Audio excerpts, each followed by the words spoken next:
Hello, welcome to SquishiVision, where I'm going to give my immediate thoughts and reactions to the book of Boba Fett, Chapter 2, Tribes of Tatooine. This is my immediate reaction, having just watched it, not any chance to kind of scrub through it, look at any kind of details of background features or Easter eggs. That's what other articles are for.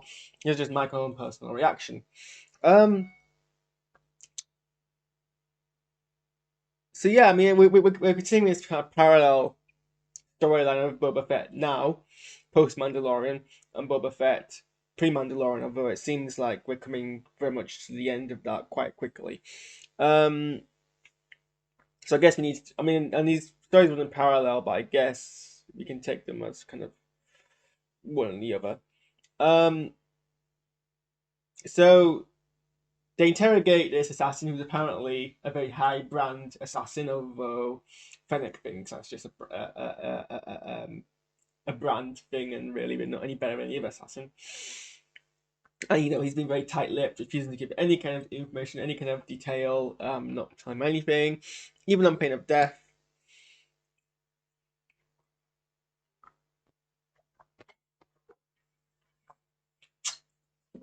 Um, so they throw him to the Rancor because he doesn't realize Rancor is dead.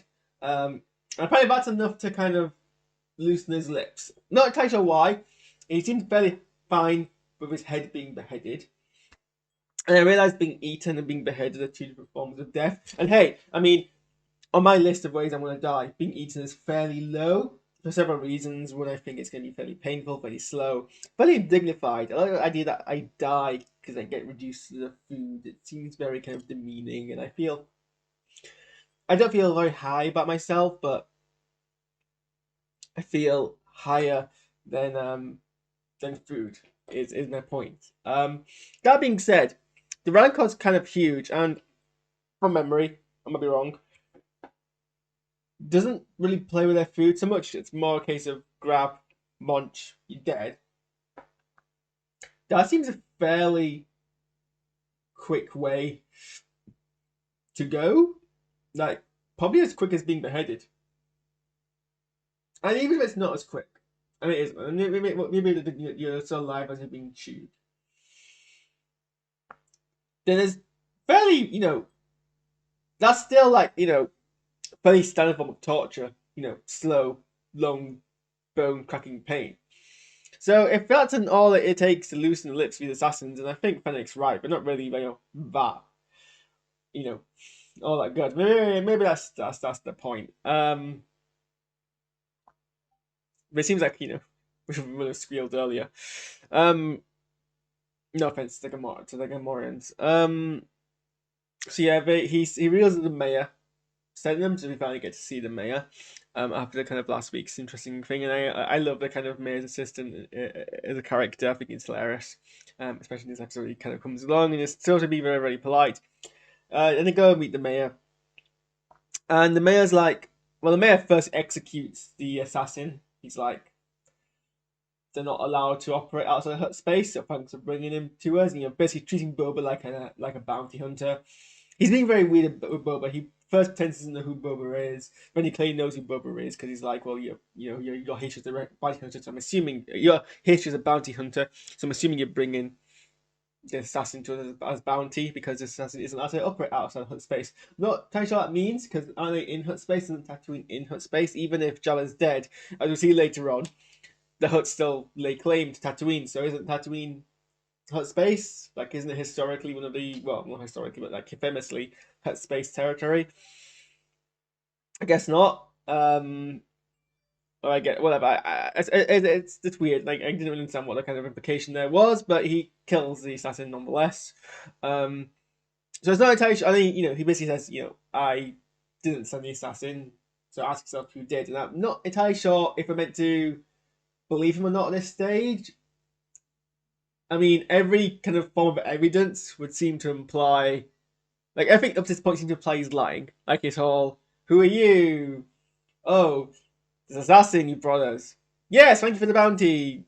Killing the assassin very quickly seems to imply he's being shady.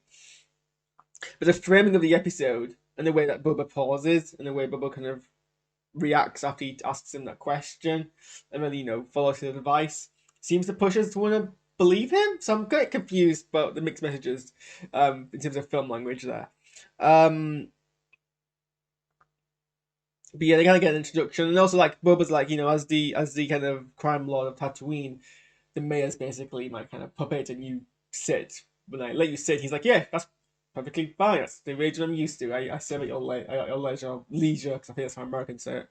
So it's very weird. And they like, he's being it's giving very mixed messages, because he's being very kind of, submissive, I guess, to Boba, and very kind of agreeable to Boba's kind of authority, but then, insults him not even to his face in the last episode, so it's fairly confusing. Anyway, he goes back to the bar sanctuary area he paid visit to last time, because he was told to go there to find out more clues about who sent the assassin. And I forget her name now, but the woman who runs the place is like apparently sweating at seeing Boba again. Not entirely sure why this is the case either. Because, well, firstly, I'm not entirely sure. I'm not entirely convinced that she was sweating. That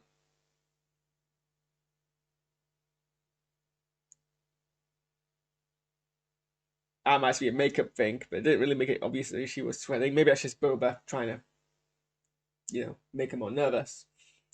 But this episode doesn't really kind of imply she has any kind of role in anything either. Like, she turns up and he's like, why are you being all shady with me? What's going on? And she's like, well, haven't you heard? The twins are in town. I don't know what that has to do with her at all, actually. Didn't really go into detail there. So then he comes out and he's like, meets two Huts, the Collar twins. I'm not sure if the episode's kind of go for an incest vibe here. I'm kind of hoping it doesn't, but the Huts are meant to be revolting, so who knows? And they're like, this is our place because Jabba was our cousin, and so we inherit it. And he's like, well, no, because Jabba died, and then his assistant became the Crime Lord, and then I killed his assistant, so now I'm a Crime Lord. And if you want it, you have to kill me. And they're like, well, killing you's bad for business, apparently. So we'll have to kill you later on. And then they kind of disappear. And I mean, it's a nice.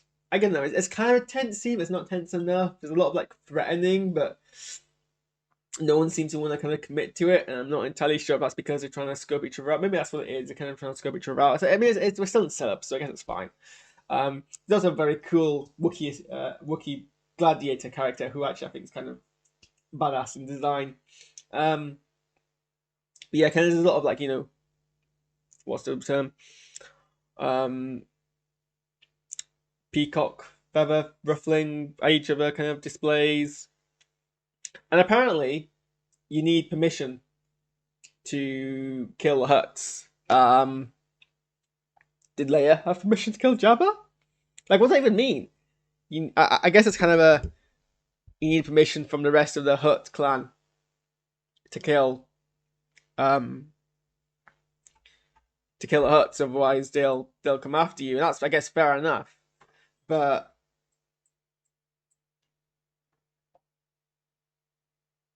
well, I guess that's fair enough. Just doesn't seem to be based on anything we've established so far. We've seen I mean, well, to be fair, of all the Hutts I can think of in canon, I guess it does make sense. I guess if you've got a crime syndicate with that level of power, yeah, I guess there's a level of protection. After this, we move actually kind of very cleanly, rather than the kind of back and forth we got last time, to back to the Tusken Raiders. After saving that kid's life in the last episode and bringing back the head of that creature, they're no longer treating Boba like a slave, and they're teaching him how to fight with their kind of staffs. And while that's happening, it's revealed that they get attacked by. I think it'll be a pike. It'll be a pike syndicate. This might be the first time we've actually seen the pikes without their mask. A pike syndicate train that comes through Tatooine, or makes deliveries to Tatooine. I don't know why we need a train. The hover train's a cool concept. I just don't get why the pike syndicate need to travel through the desert rather than like. Well, I guess that depends on delivering to, I suppose. I feel like a ship would be easier, wouldn't you? But whatever. And as the train comes past, they shoot at the Tuscans. It's not clear why. I think the implication is just for the hell of it. Because they don't seem to be, the Tuscans don't seem to be posing any threat. And obviously the Tuscans seem massively outgunned. Although later on they seem to be fairly accurate in picking off these shooters, so I'm not sure how that's the case. The one or the other, whatever. And Boba's like, I'll help you stop the train, and essentially goes and nicks a bunch of speeder bikes off a biker gang, which is kind of cool. I like seeing the ferocity. I like when Tamura Morrison pulls that kind of ferocious face, where he's like, he's very good at looking ferocious. You can feel that New Zealand dump in him. So basically beats a biker gang, nicks the bikes, and then tries to teach the Tuscans how to ride without being able to speak the same language, or maybe he can speak the same language. I'm not sure. It's not clear. He seems to be showing some degree. I don't know, because the Tuscan language is obviously based off ASL. I don't know ASL, so I don't know if it's actual ASL or if it was just for the benefit of others. I hope it is actual ASL. But like tries to communicate to them how to use a bike and how to like maintain it and stuff.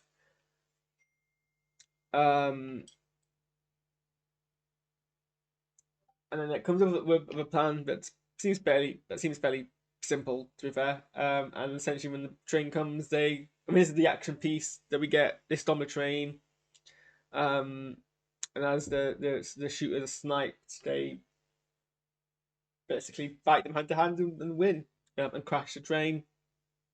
And then Boba basically sets out the terms of a syndicate. They have to pay toll to the Tuscans to use their dune as rite of passage. And hopefully that pays off for them, and they're just gonna get like retribution by like massively superior forces. So I'm not entirely.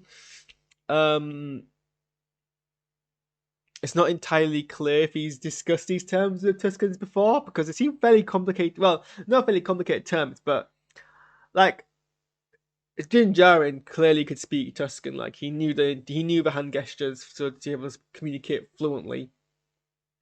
Whereas Boba doesn't have that same level of grasp. It seems anyway. I don't know if I'm misreading it.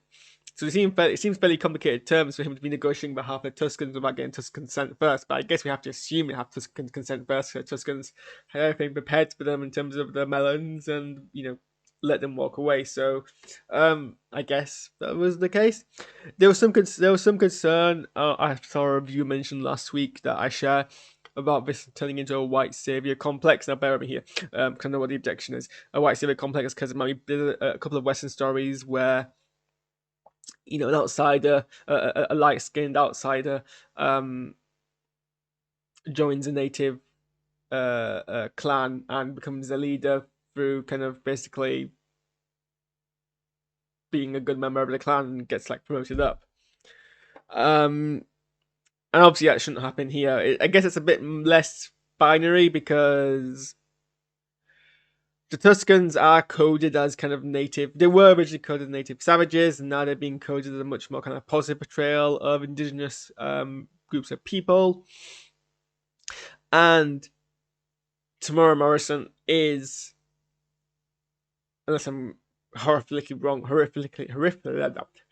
wrong here, is like native Kiwi as his ethnicity. So it is kind of less, less harsh of a kind of thing as if it was a white protagonist. But he is, I don't know, it depends on what kind of, because the Tuscans are both kind of based off indigenous American, but also like Slur Sam people is clearly coded off Arabs. So it's kind of less clear cut, but as long as I think, regardless, Boba clearly isn't part of a marginalized group. I mean, he's a Mandalorian, and they're fairly, high class. I mean, he's not identified as Mandalorian, but he's inherent. His background is Mandalorian, and they're very high class in terms of standing, whereas Tuscans are fairly lower class, singular kind of planet species. So I guess removing the actor ethnicity and the coding and just thinking about this in universe, it would be really problematic in that sense. So hopefully I don't go that route. But I don't know. Looking at the time frame. Well, actually, I was going to say, looking at the time frame, we seem to be very wrapping up. But actually, there's still 5 years between here and when we see the Mandalorian. So who knows what he gets up to? We know he gets his ship back. But we also see he's fairly well. He's wearing He's wearing the same kind of black Tuscan clothing when we see him in the Mandalorian. So it's not clear really what happens between these two heroes. So maybe there is much more to see. Also, couldn't you have got like a branch and those cool garbs as his gift without having to get a space mind lizard through up his nose? Like as far as gifts go, it seems fairly no, thank you. I just the clothes and the stick, please, and we can call it even there. But we end up with him basically assimilating into the tribe, and that's where we end off. Again, in production design, this episode's kind of cool. I like the fact that we pause and look at some details. I like how we see the Pike's faces. I like the kind of pilot robot is like a four-legged kind of creature, and like the train looks both futuristic but also very kind of steampunky. That's all cool. It's interesting to see kind of Boba's demeanor start to like crack. He's trying to be this whole like kind of more honorable, respectful crime lord, but then people keep kind of battling against him. He's kind of being like he's losing his patience, making death threats more often. Clearly, he's falling despite his assurance that I'm going to rule by respect, not fear. Making death threats is a rule by fear tactic. So it's interesting that he's falling back on that.